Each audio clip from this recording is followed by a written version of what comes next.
armas pere. Mul on väga hea meel, et teid on täna siin palju kogunenud. Mul on ka suur au see heategevuskontsert siin täna avada.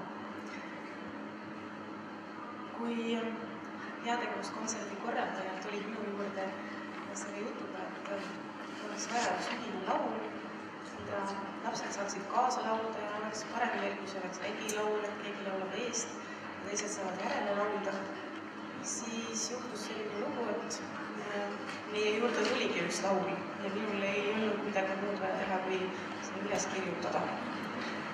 Ja seda laulu siis laulamegi kõige esimestena siin.